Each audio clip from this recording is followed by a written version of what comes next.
Mensagem do dia, com o pastor Marcelo Gomes. Eu quero convidar você a abrir sua Bíblia comigo no Evangelho de João, capítulo 14. Nós vamos ler os versos 11 a 27. Evangelho de João, capítulo 14, versos 11 a 27. Diz assim a palavra do Senhor. Creiam em mim quando digo que estou no Pai e que o Pai está em mim. Ou pelo menos creiam por causa das mesmas obras. Digo a verdade. Aquele que crê em mim fará também as obras que eu tenho realizado. Fará coisas ainda maiores do que estas, porque eu estou indo para o Pai. E eu farei o que vocês pedirem em meu nome, para que o Pai seja glorificado no Filho. O que vocês pedirem em meu nome, eu farei. Se vocês me amam, obedecerão aos meus mandamentos. E eu pedirei ao Pai, e Ele dará a vocês outro conselheiro para estar com vocês para sempre, o Espírito da Verdade. O mundo não pode recebê-lo, porque não o vê nem o conhece. Mas vocês o conhecem, pois ele vive com vocês e estará em vocês. Não os deixarei órfãos, voltarei para vocês. Dentro de pouco tempo, o mundo não me verá mais. Vocês, porém, me verão. Porque eu vivo, vocês também viverão. Naquele dia compreenderão que eu estou em meu Pai, vocês em mim e eu em vocês. Quem tem os meus mandamentos e lhes obedece, esse é o que me ama. Aquele que me ama será amado por meu Pai, e eu também o amarei e me revelarei a ele. Disse então Judas, não, Iscariotes, Senhor, mas por que te revelarás a nós e não ao mundo? Respondeu Jesus, se alguém me ama, obedecerá a minha palavra. Meu Pai o amará. Nós viremos a ele e faremos morada nele. Aquele que não me ama não obedece às minhas palavras.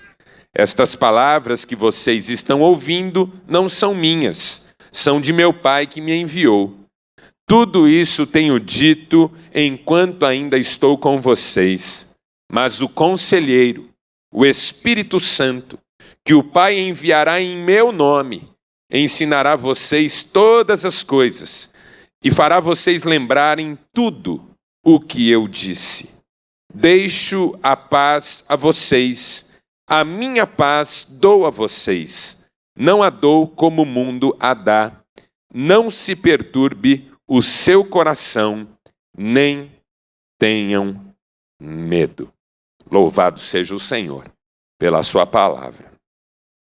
Há algumas semanas, talvez um mês e meio, não me lembro ao certo, eu e Cristiane fomos ao cinema para assistir um filme chamado Lucy, que é com a belíssima Scarlett Johansson e também com o excelente ator Morgan Freeman. E o filme é sobre uma jovem que foi sequestrada por criminosos que costuraram dentro de seu corpo alguns pacotes de drogas, de entorpecentes desenvolvidos em laboratório, a última geração de estimulantes e drogas.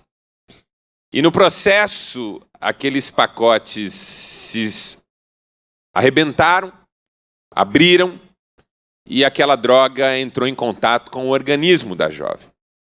E a reação foi surpreendente.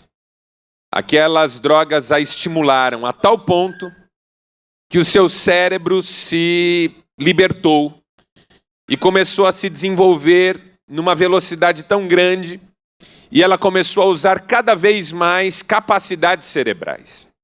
Dizem algumas áreas da ciência cognitiva que um ser humano comum usa em torno de 10% das suas capacidades cerebrais. Mulheres usam 12%, homens usam 8%. Então é só a média, 10%. Corintianos como eu usam 6% no máximo. Não é, Natinha?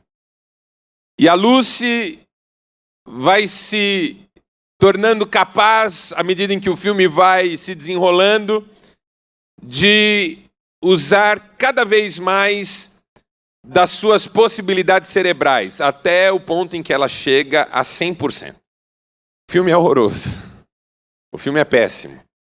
Primeiro porque é um filme sobre usar 100% da capacidade cerebral feita por gente que só usa 10% da capacidade cerebral. Então não tinha a menor chance dele dar certo. Segundo porque ele tem pontos de partida e pressupostos muito questionáveis. Quem assistiu o filme, à medida em que a Lucy vai ficando mais inteligente, ela vai ficando cada vez mais racionalista e cada vez mais desprovida de aspectos emocionais, o que é absolutamente vencido na filosofia da humanidade. Quanto mais você usar do seu cérebro, tanto mais todos os aspectos da sua vida entrarão em harmonia.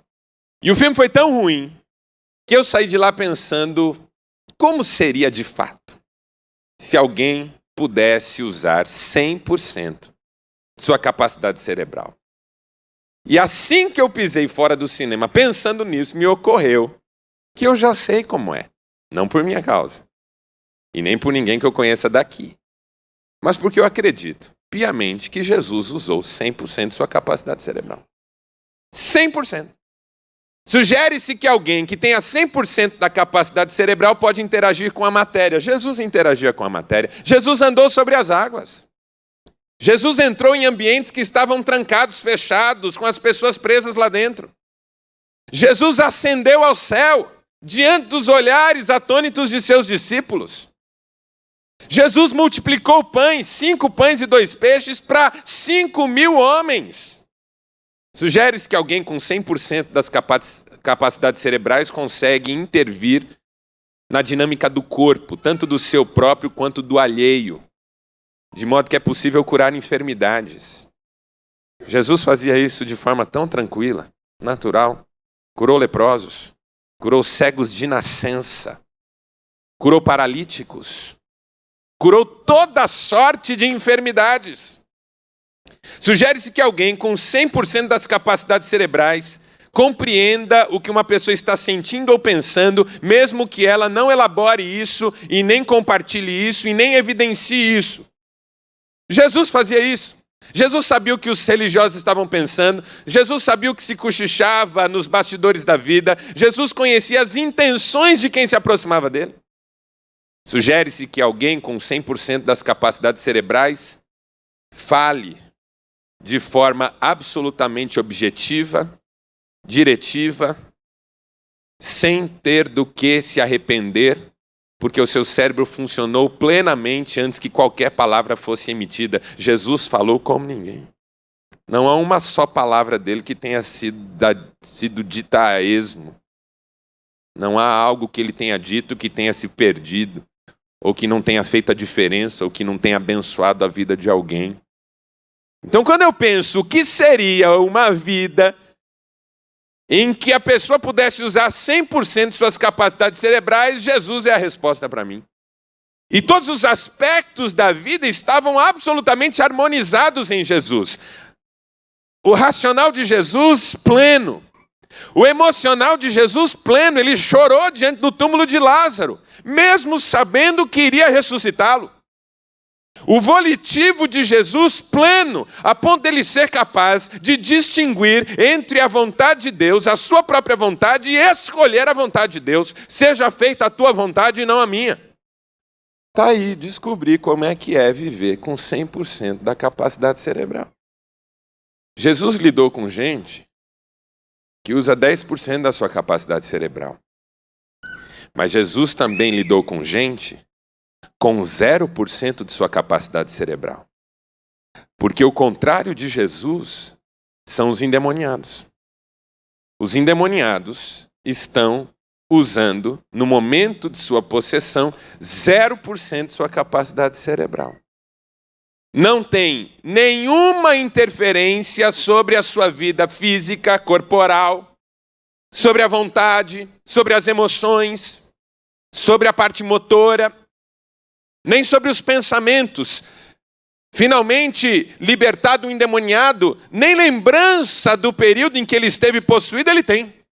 Então você olha para o ministério de Jesus e enxerga esses extremos. Jesus 100%, o endemoniado 0%. E nós, 10%. Aí Jesus vem, num dos seus últimos discursos para os seus discípulos, e diz para eles que eles podem ser iguais ao Mestre. E até podem fazer obras como as que ele fez, e até podem ir além. Porque ele está indo para o Pai, e o seu tempo está acabando, e os dias estão contados, e os discípulos que vão ficar é que vão poder ultrapassá-lo em termos de realização. E aí você pensa, meu Deus, eu posso ser como Jesus? Eu que no máximo uso 10% das minhas capacidades, posso ser como ele 100%? Mas como assim? Tenho que estudar muito? Tenho que fazer cursos? Será que um hipnólogo poderia me ajudar? Será que tem alguma questão genética aí que influencie? Será que meditação transcendental pode me colocar nesse caminho? Será que é uma questão de superdotação? Jesus responde essa pergunta, dizendo, vocês poderão ser como eu e fazer o que eu faço e até obras maiores, porque eu vou para o Pai, mas eu vou rogar a Ele, e Ele vai mandar o Espírito Santo para habitar vocês. Porque esse foi o segredo de Jesus durante todo o seu ministério. Ser cheio do Espírito Santo. Quando um demônio entra na vida de uma pessoa, ele zera as capacidades cerebrais. Quando o Espírito Santo invade a vida de uma pessoa e começa a ganhar cada vez mais espaço na vida dessa pessoa, cada vez mais essa pessoa utiliza o seu potencial na presença de Deus. De modo que uma pessoa cheia do Espírito Santo, enquanto cheia do Espírito Santo e sendo movida totalmente pelo Espírito Santo, está usando 100% das suas capacidades no poder do Espírito Santo. Porque diferente de um demônio, o Espírito Santo não anula quem a gente é.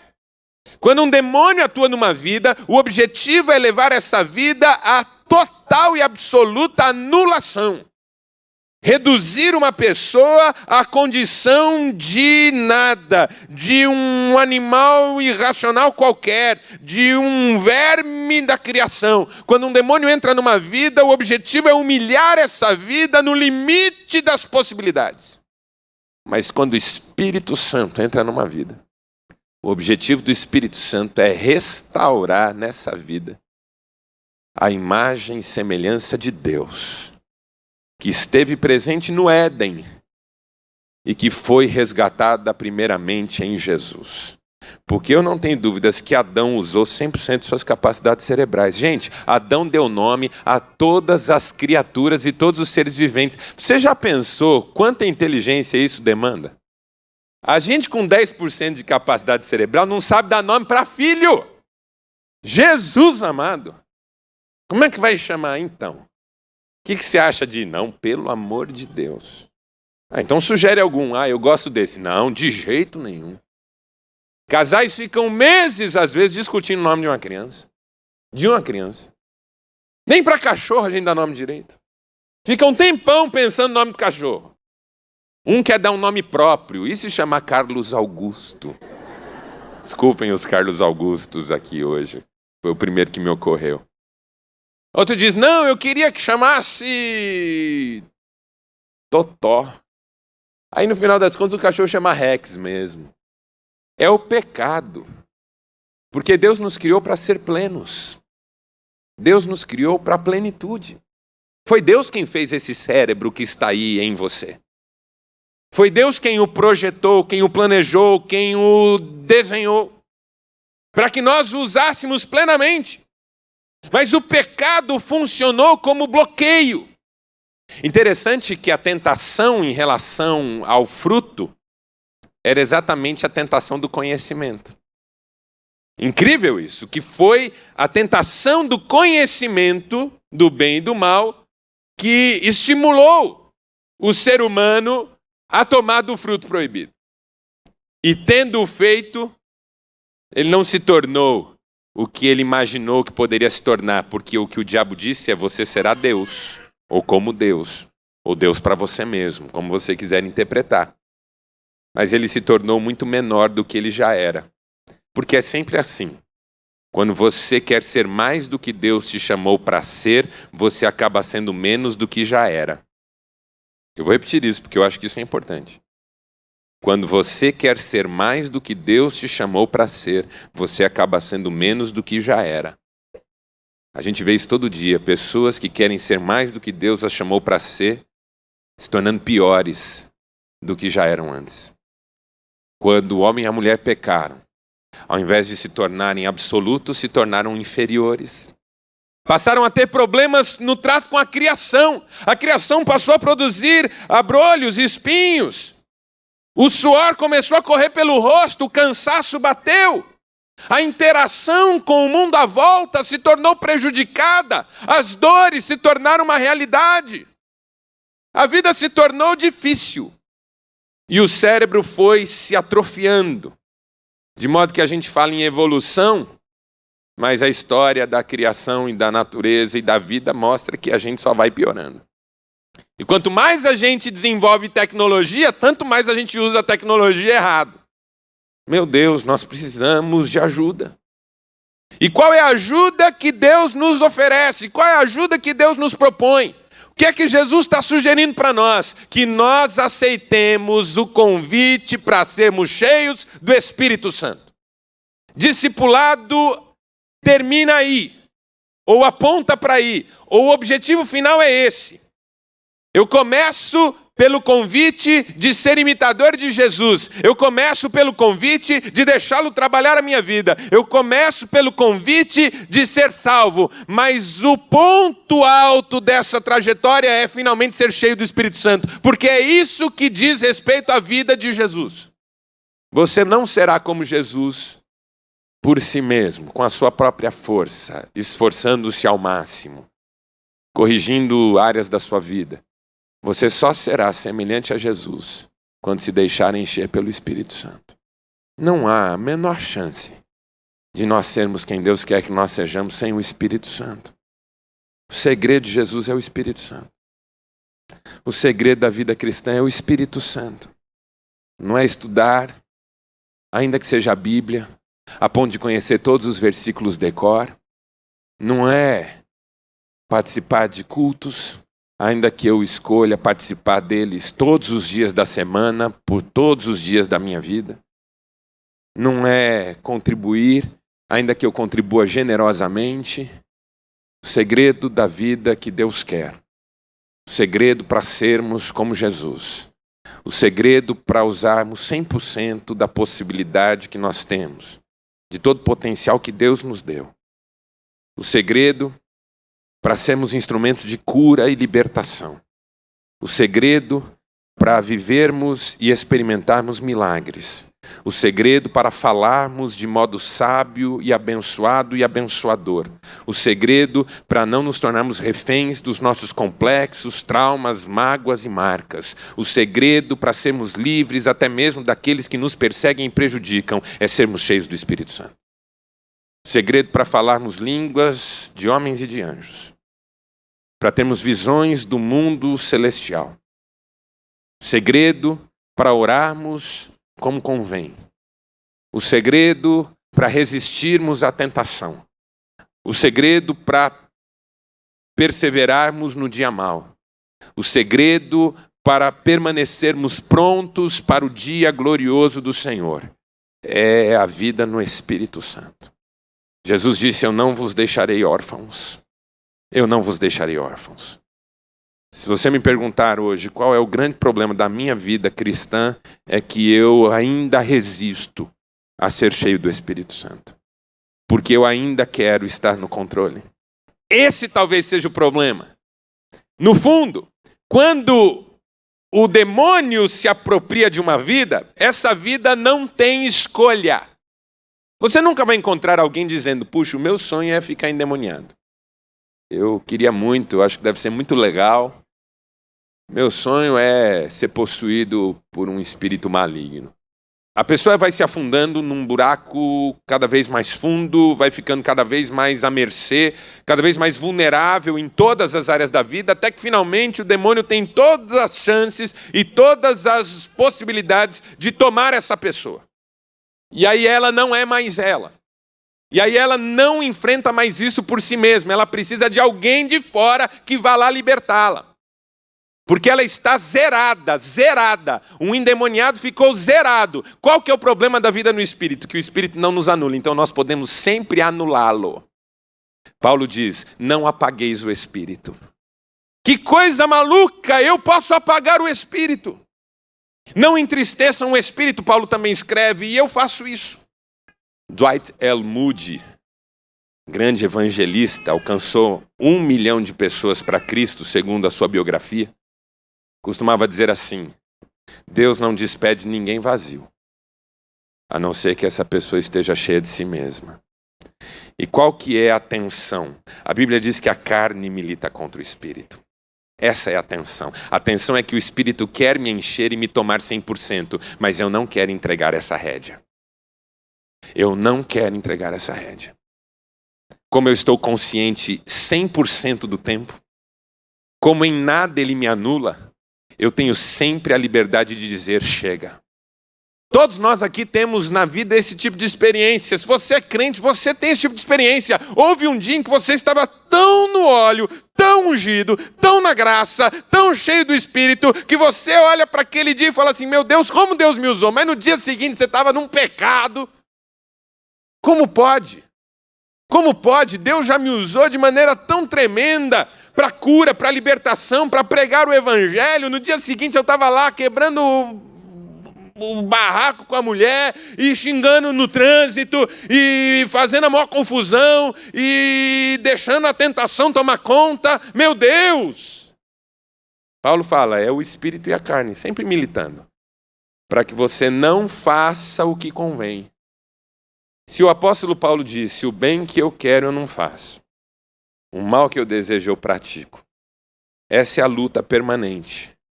Essa é a luta permanente. O Espírito querendo me encher e me tornar um ser humano 100%. A imagem de Jesus, semelhante a Jesus. E eu querendo continuar na direção, no controle, com as rédeas. E preferindo ser rei de 10% do que ser súdito de 100%. Porque não é isso que o ser humano gosta de pensar, que é melhor ser rei do vilarejo do que senador de uma nação inteira? É melhor ser o soberano do condado do que servir a humanidade? É melhor mandar em casa do que servir no palácio? Então eu prefiro ser rei de 10% do que ser súdito em 100%. Esse texto nos dá algumas sugestões, eu queria compartilhá-las com vocês. Primeiro, é preciso crer em Jesus. O tempo todo Jesus diz, creiam em Deus e creiam também em mim. Creiam. Porque uma das coisas que nos atrapalha é que nós não cremos. A incredulidade é um problema. A incredulidade é esse bloqueio. Quando Deus disse para Adão e para Eva, não comam do fruto, porque quando vocês comerem, vocês certamente morrerão. Adão e Eva, diante da tentação, desacreditaram da palavra de Deus. E foi exatamente o que o diabo disse. Não é assim. Deus sabe que não é assim. Que quando vocês comerem, vocês serão como ele. Vocês não vão morrer coisa nenhuma. O que Deus falou, a gente não escreve, porque Deus vive falando coisas que não tem nada a ver. Nós já não damos crédito. Jesus disse, eu enviarei outro Consolador.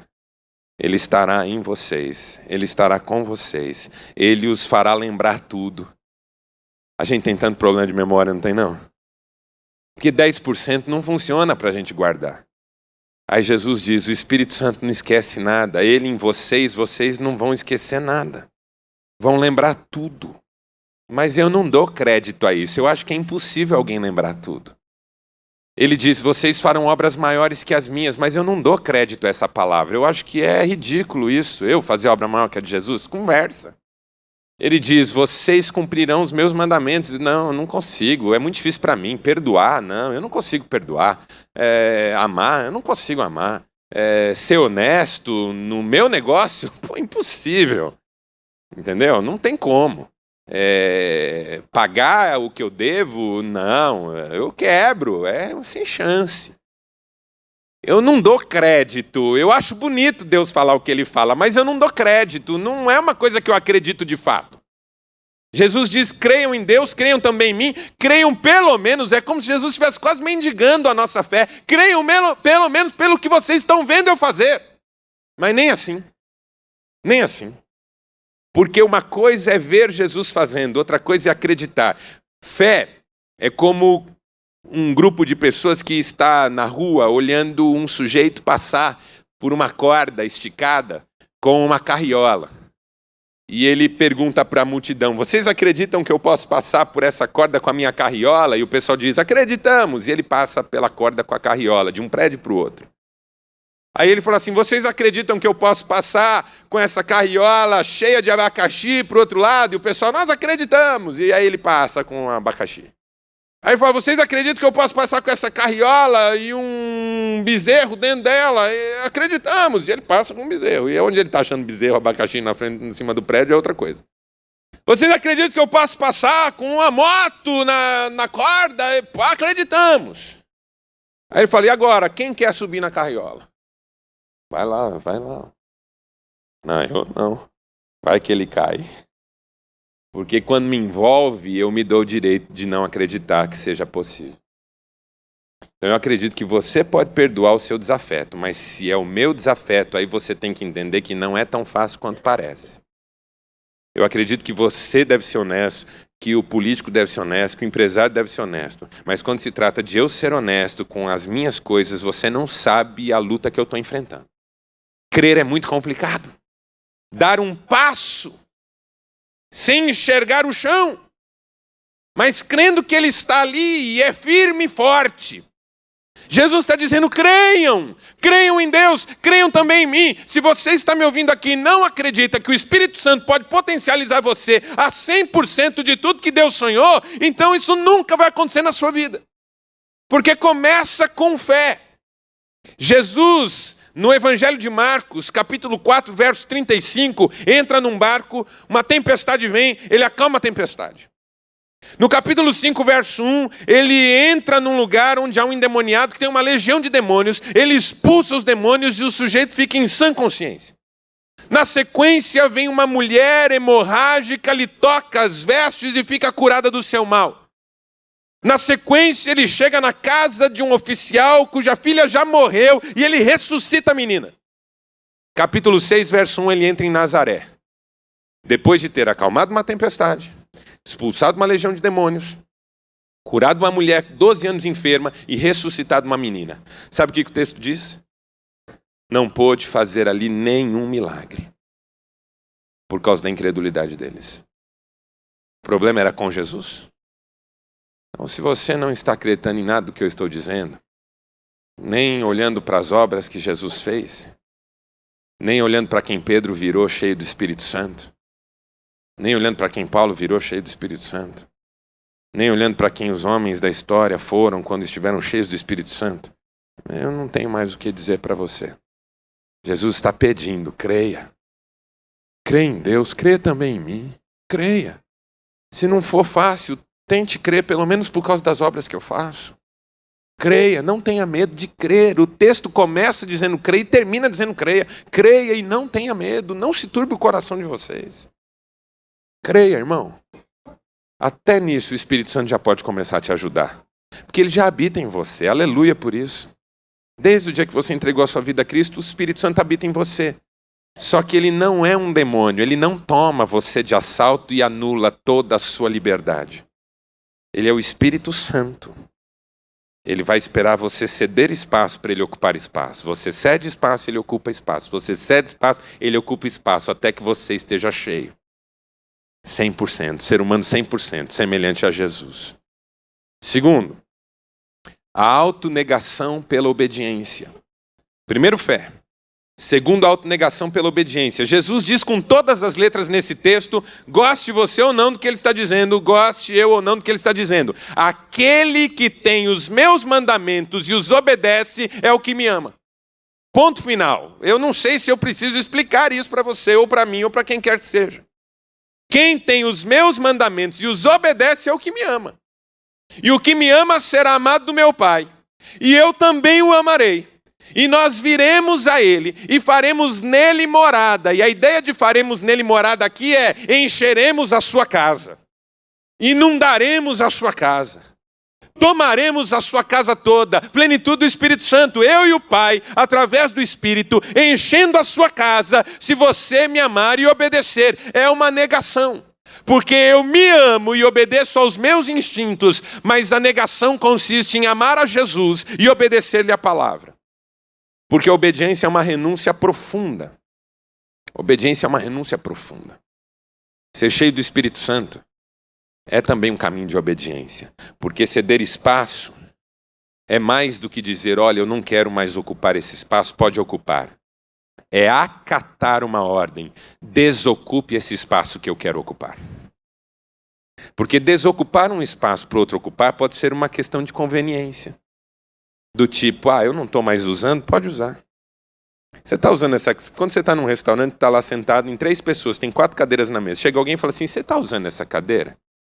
Aí você diz, não, pode levar. E a pessoa leva. Por quê? Porque pertence ao seu espaço naquele momento. Se você disser, vou usar, a pessoa não pega. Mas como você não vai usar, você libera que ela pegue. Então você cedeu um espaço, mas você cedeu um espaço que você avaliou como desnecessário, não importante. Ceder espaço para o Espírito Santo não é dizer, Senhor, isso aí eu não vou mais mexer, o Senhor pode cuidar. Isso aí eu não está me interessando mais, o Senhor tome posse. Essa empresa eu já quebrei mesmo, agora o Senhor é o dono dela. Eu acho um barato gente que está falindo falar que agora a empresa é de Deus. Está lá na maior bancarrota, funcionário tudo sem pagamento. Tomei uma decisão. Agora meu sócio é o Senhor. Que decisão digna, nobre. Olha que lindo que você acabou de fazer. Quem está quebrado, qualquer sócio com dinheiro está valendo. Agora outra coisa é a empresa está lá 10 e você dizer, Deus está me pedindo essa empresa. Porque é dele, não minha. Senhor, está aqui, eu conduzi essa empresa até hoje, ganhei dinheiro, feito um louco, estou rico e abastado, mas o teu Espírito me convenceu que nada disso me pertence, eu quero colocar à tua disposição. Tu és o dono e eu sou o empregado dessa empresa.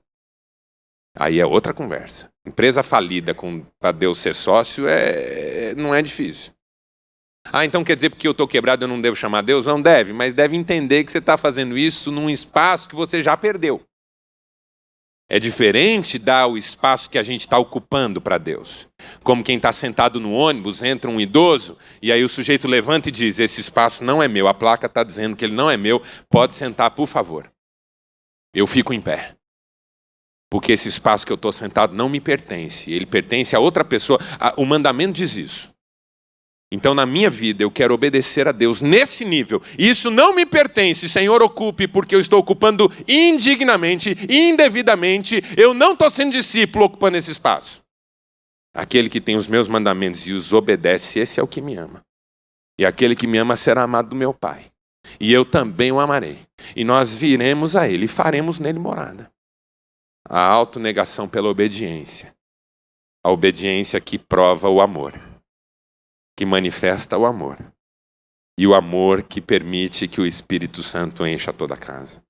Terceiro, busca pelo Espírito Santo. Eu preciso crer em Jesus, negar a mim mesmo pela obediência e buscar intensamente a plenitude do Espírito.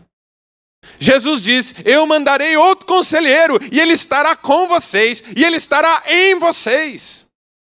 E ele fará vocês lembrarem tudo que eu tenho ensinado. E ele conduzirá vocês e ele ajudará vocês a fazerem obras maiores. Meu Deus, eu tenho sede disso. Estou cansado de ser eu mesmo no controle da minha vida, porque eu só faço bobagem. Quando acho que estou acertando, de repente lá na frente tudo desmorona. Agora, toda vez que o Espírito Santo está no controle, as coisas fluem. E mesmo quando as provas vêm, meu Deus, eu estou tão pronto para elas, porque o Senhor tem me encorajado.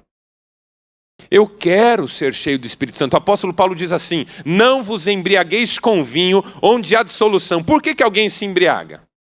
Uma das teses sobre embriaguez é que, de um ponto de vista psicológico, a pessoa está tentando romper com as suas amarras, com a sua timidez, com as suas barreiras, de modo que, sob o efeito do álcool, a pessoa ultrapassa os limites que normalmente ela respeita.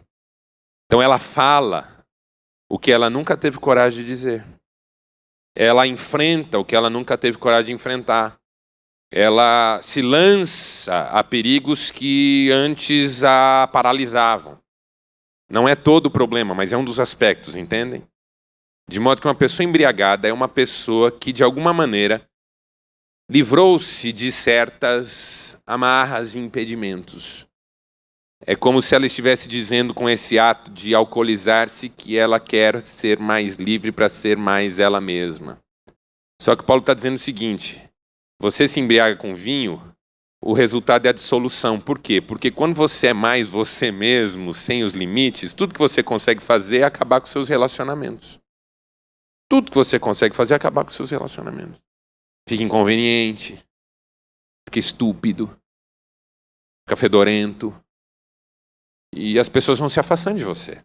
Qual que é o fim de uma pessoa que se embriaga, se torna refém do alcoolismo e finalmente não se trata? É a sarjeta. É o isolamento. É a solidão absoluta. Paulo diz: você quer romper com as barreiras? Você quer ser mais? Você quer viver de forma plena? Você quer ter aventuras que você nunca teve? Você quer fazer coisas que você jamais imaginou ser capaz de fazer? Então, ao invés de buscar alternativas humanas, deixa o Espírito encher você. Não vos embriagueis com vinho onde há dissolução, mas enchei-vos do Espírito. Como? Falando entre vós, com salmos, cânticos, hinos espirituais, louvando a Deus em todo tempo, orando com orações e súplicas, celebrando o Senhor. Como na canção que nós oramos: preciosas são as horas na presença de Jesus. Deixa eu fazer uma pergunta muito respeitosa, mas muito séria, porque o nosso tema aqui é discipulado. Muito respeitosa, mas muito séria. Você de fato tem sede de Deus? Anseia por Deus? O salmista diz assim: como a corça anseia pelas águas, a minha alma suspira por ti. Quando me encontrarei contigo? Outro salmista diz: a minha alma anseia por ti mais do que os guardas pelo romper da manhã. Sim, mais do que os guardas pelo romper da manhã. O apóstolo Paulo diz: o meu anseio era partir e estar com Cristo. Mas se não parto para estar com Cristo, é porque tem uma obra de Cristo para ser feita através da minha vida aqui. Então sei que estou aqui por vossa causa, para que Cristo seja gerado em vós. Essa sede de Cristo, de Deus, é uma realidade na minha vida? Eu preciso me perguntar isso. Eu realmente anseio por Deus? Ou tá bom do jeito que tá? Porque pode ser que esteja bom do jeito que tá, entende? Tá confortável, tá tranquilo, tá tudo em ordem. Entre erros e acertos eu acabei dando muita sorte. Deus me abençoou, o que você quiser dizer. Tá bom assim, tá bom, tá legal, tá tranquilo. Mas é importante que eu e você saibamos que não foi isso que Deus sonhou para nós. Deus quer que eu e você sejamos cheios do Espírito Santo. E a busca é necessária. Oração, leitura da palavra, conversas saudáveis, ajuda mútua, gente de Deus do nosso lado, uma busca comunitária, conjunta, abençoada. Senhor, enche a minha vida. E para terminar, quarto, primeiro, fé. Segundo, autonegação pela obediência. Terceiro, busca pelo Espírito Santo, pela plenitude do Espírito Santo.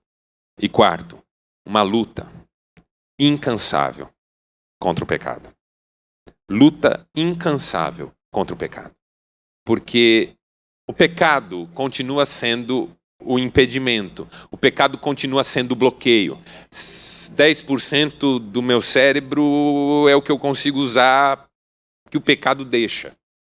Mas se eu não tomar cuidado, o pecado vai reduzir isso a 8, a 6, a 4, a 2 e a 0 até que o demônio possa tomar conta de mim. Pergunta, pastor, crente fica endemoniado? Não, crente não fica endemoniado. Porque o Espírito Santo lhe habita. E o diabo jamais pode tomar um espaço que já é do Espírito. Mas veja, se eu apagar o Espírito na minha vida, qual a diferença entre estar endemoniado e não estar? Porque qual a diferença em usar 0% ou usar 10% só para mim? Do ponto de vista de Deus, qual a diferença? Assim, eu não tenho nada, ou eu tenho 10. Qual a diferença eu não ter nada e ter 10 se eu não dou os 10 para você? É 0 do mesmo jeito, entende? Se o que eu tenho não está disponível, é zerado do mesmo jeito, mesmo que eu tenha. Então, eu não estou querendo ameaçar, nem assustar, nada disso. Não quero nem entrar nessa discussão, mas eu entendo que o pecado é uma força na nossa vida que vai continuar operando no sentido de nos anular completamente e nos roubar aquilo que é o projeto inicial de Deus, que nós sejamos imagem e semelhança dele. O autor aos Hebreus diz assim: na luta contra o pecado, vocês não resistiram até o sangue. Porque a luta contra o pecado é coisa séria na vida cristã. Cristão não é cristão porque a vida está sendo abençoada. Embora na vida do cristão as bênçãos são uma realidade. Cristão não é cristão porque faz parte de uma comunidade cristã, embora fazer parte da comunidade cristã seja uma necessidade. Cristão não é cristão porque conhece trechos da Bíblia, embora conhecer trechos da Bíblia é uma necessidade, quanto mais melhor. Mas cristão é cristão, porque nele habita o Espírito Santo e a luta contra o pecado ele assumiu com coragem e fé. Santidade ao Senhor. Santidade ao Senhor. Quanto mais o pecado for expulso, tanto mais o Espírito Santo vai tomando a minha vida. Eu quero ser cheio do Espírito, irmãos, porque eu acredito que a vida pode ser muito mais. Feche seus olhos por um instante, eu quero orar com você sobre isso. Senhor Deus, nosso Pai, nós louvamos o Teu nome por mais um dia que o Senhor nos deu e pelo privilégio de chegarmos ao final desse dia frente a frente com a Tua Palavra. Tua Palavra é viva, é rica, é poderosa, transformadora, toca mesmo os nossos corações.